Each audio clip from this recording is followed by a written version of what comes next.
Vous écoutez Radio Lomé, il est 12h30.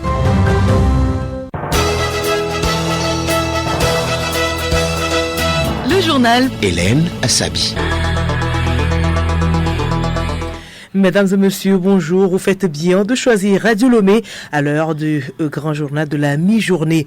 Au sommaire, investir dans l'éducation des filles, c'est investir dans l'avenir d'un pays. Le Togo l'a compris. Une campagne nationale de distribution de kits scolaires à plus de 100 000 filles du primaire et du secondaire est lancée. L'opération a démarré ce matin dans le Hao. Bien sûr, toutes les familles ne pourront pas bénéficier de cette distribution. Certains parents devront acheter les kits scolaires à leurs enfants. Cela agit souvent sur le budget familial et c'est le sujet de la page économique de ce mardi. Et puis sport football éliminatoire de la Coupe du Monde 2026. Jour de match ce mardi pour les éperviers du Togo. Ils affrontent les crocodiles du Nil du Soudan au stade de Kégué à 16h pour le compte de la 8e journée. radiolomé.tg. Plus de soucis matériels pour les élèves filles à la rentrée prochaine. Elles bénéficient des kits scolaires sur l'ensemble du territoire. La campagne nationale est lancée ce mardi dans la préfecture du Hao. Un projet parrainé par le président du conseil, Fort et Sosmna Nyasingbe. Sur place, une ambiance des grands jours. Hervé Sigbonou. Oui, Hélène Assabi, ambiance festive nourrie au son et chant des différents tam-tams de la préfecture de Haro, à Gbadjar, à Timehou et Blekete. Ambiance motivée par le lancement au Togo de la campagne nationale de distribution de kits scolaires aux élèves filles des primaires, collèges et lycées, ici à Haro. Un projet de Souhaite Plus qui entend assurer l'autonomisation de la jeune fille. Le projet est piloté par le président du conseil, Fort et Sosmna Nyasingbe. Ce projet profite à plus de 100 000 élèves filles dans 800 localités du Togo. Les kits sont composés de cahiers de 100 et 200 pages, de crayons simples et de couleurs, d'ensembles géométriques, règles, bics, gommes et boîtes de craie. Hélène, c'est le PP Djemini qui accueille la manifestation, une cérémonie présidée la secrétaire générale de la présidence, Ablamba Sandra Johnson, représentant le président du conseil. Elle a été accueillie ici par un tonnerre d'applaudissements des élèves présents. Elle avait à ses côtés d'autres membres du gouvernement, notamment Dodi Kokoroko du ministère des enseignements primaires et secondaires. Et pour finir, évoquons que la distribution de ces kits scolaires, projet financé par la Banque mondiale, démontre la volonté du gouvernement et du président du conseil d'assurer une éducation de qualité aux élèves filles sur le territoire national. Hervé Segonou, Djemeni, dans la préfecture de Haro Est, pour Radio Lomé.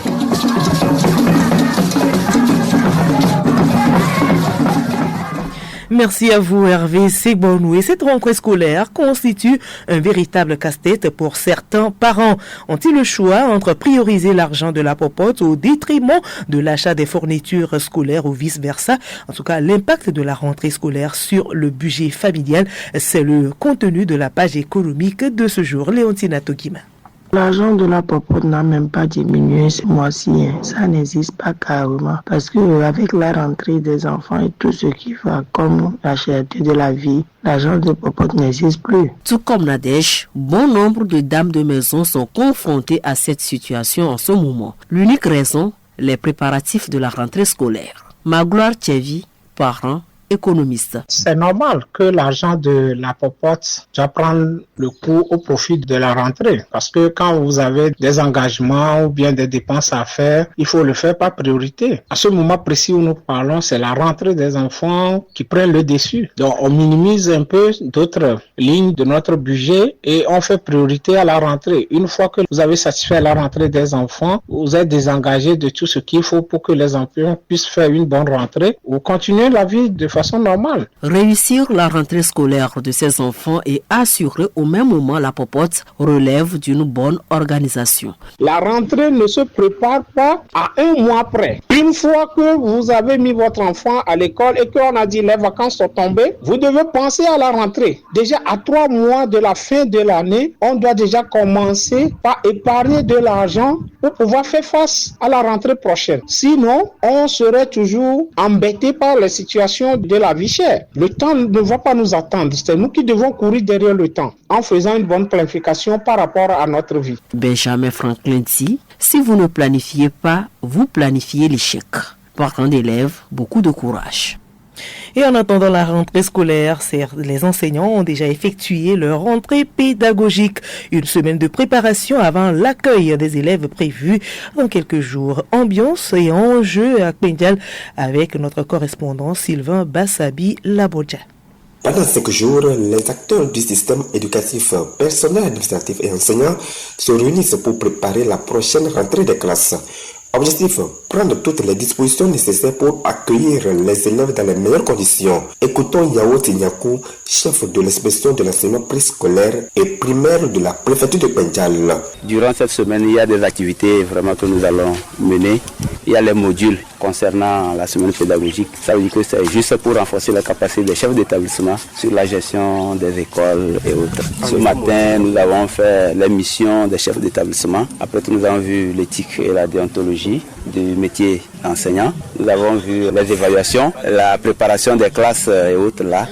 Comme conseil, au fait, les modules sont en même temps des conseils. Ce que nous avons fait ce matin, ce n'est pas que les directeurs ne connaissent pas ça. C'est juste des rappels encore. Et notamment, nous avons misé sur les nouveaux directeurs qui sont nommés parce qu'eux viennent de commencer. Depuis l'école primaire centrale de Borgou, Sylvain Bassabi Labodja pour Radio Lomé. Et plusieurs innovations sont attendues pour cette rentrée scolaire. Enseignants et formateurs prennent désormais place au cœur du dispositif national de prévention de la corruption. Une formation de 3 jours a démarré ce matin à Lomé. Le but est d'intégrer la lutte contre la corruption dès les bancs de l'école et en faire un pilier de la formation citoyenne. Adam Adjrounou. C'est le lycée d'enseignement technique et de formation professionnelle de Lomé qui abrite depuis ce matin, et ce pour 3 jours, la dite atelier de renforcement de capacité à la lutte contre la corruption.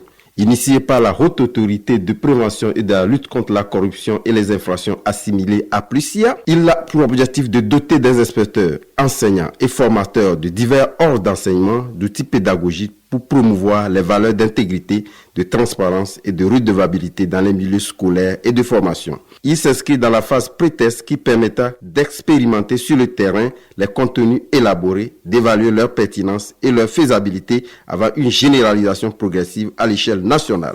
La tenue effective de cet atelier est saluée par le doyen des inspecteurs, Nouossan Komla. Comme la lutte contre la corruption convoque 2 volets, à savoir le volet de la répression et le volet de la prévention, il est tout à fait indiqué qu'au lieu de jeter toutes les forces et les moyens dans la répression, surtout au niveau des adultes, d'éduquer les enfants dès le bas âge à adopter les valeurs éthiques nécessaires, puisque c'est eux qui deviendront les autorités de demain.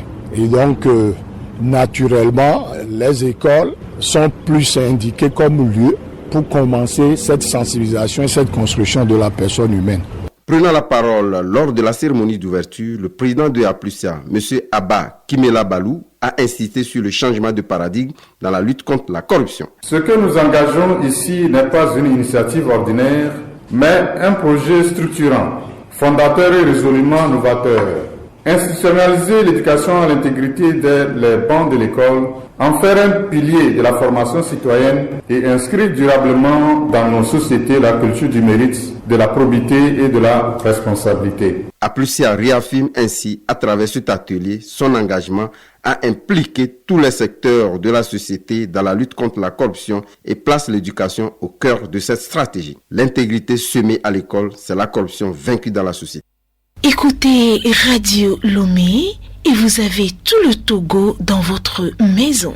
Parlons santé à présent. L'association des gestionnaires et administrateurs des services de santé du Togo a lancé hier à Lomé sa campagne de sensibilisation à travers une conférence de presse. L'association entend par cette campagne expliquer aux populations l'importance de fréquenter les structures sanitaires de base afin de désengorger les centres de référence comme les CHU. Alice Bertha Barandao, Sibyl Lawson.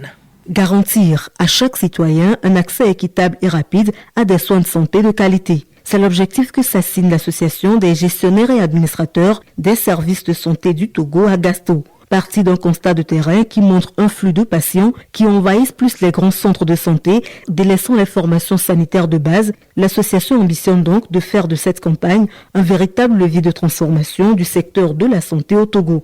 Awate Abiré, présidente de l'association. Toute personne qui a un petit mal a tendance à se diriger directement vers les grands centres, les CHU. Ces centres aujourd'hui ont des difficultés pour gérer ces flux. Et c'est justement pour apporter une petite solution à ce problème que nous tous nous vivons que notre association a décidé de porter ce projet. Et ce projet sera essentiellement consacré à la sensibilisation de la population sur l'organisation du système national de prestation de soins et services de santé au Togo, comme nous l'avons dit, qui est hiérarchisé sous forme pyramidale. Plusieurs activités de sensibilisation seront menées à travers le pays, incluant des émissions dans tous les organes pour toucher toute la population, ce qui permettra de réduire les conséquences qu'entraîne l'engorgement des centres de santé.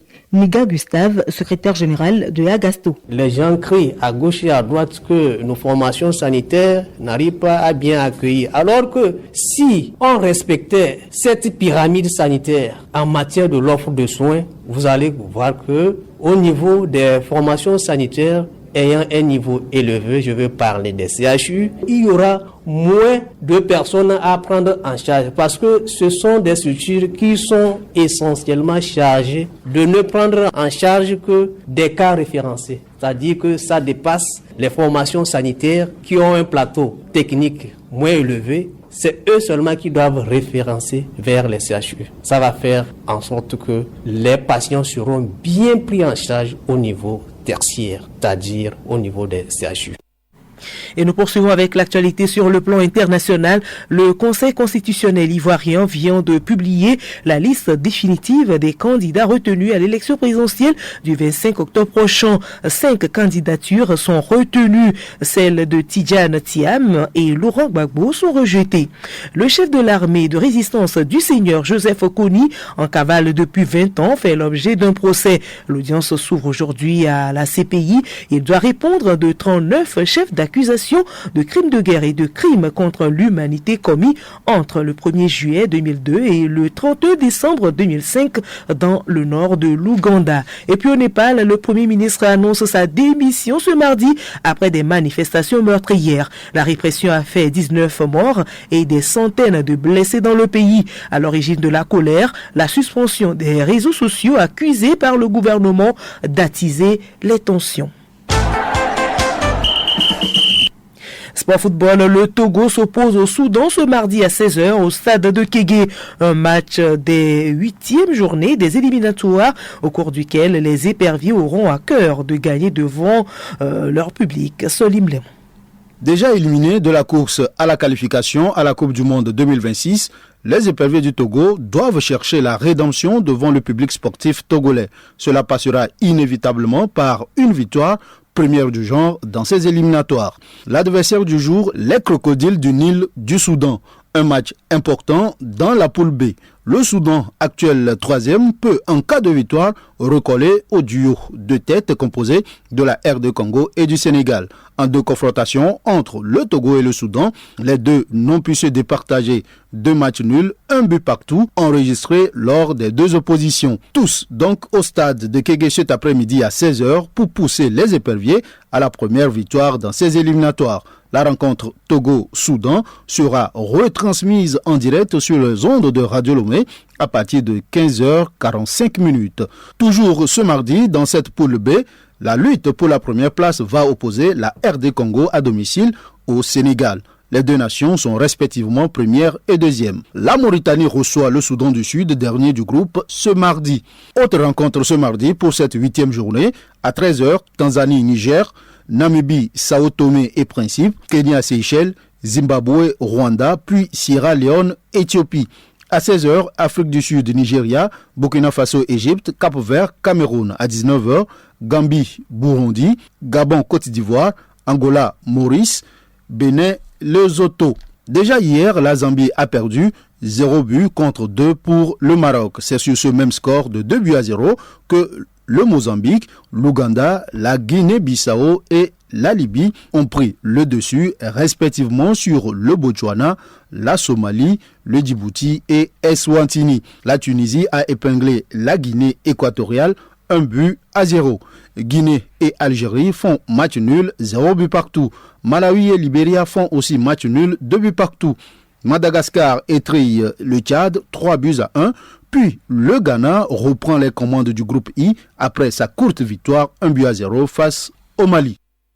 Autre sport, résultat du loto matinal de ce mardi 9 septembre 2025, tirage 373, 5 premiers numéros, 53, 25, 81, 63, 55, 5 derniers numéros, 80, 47, 27, 62 et 33.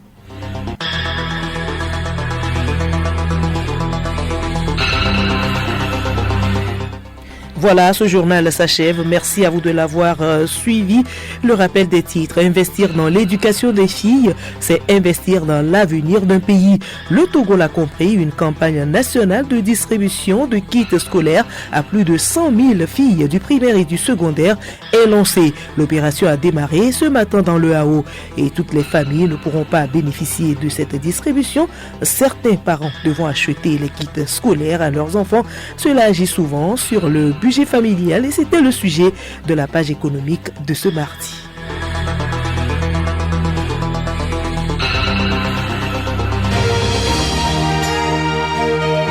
Radio Lomé, boîte postale 434, email radiolomé@radiolomé.tg. Radiolomé.tg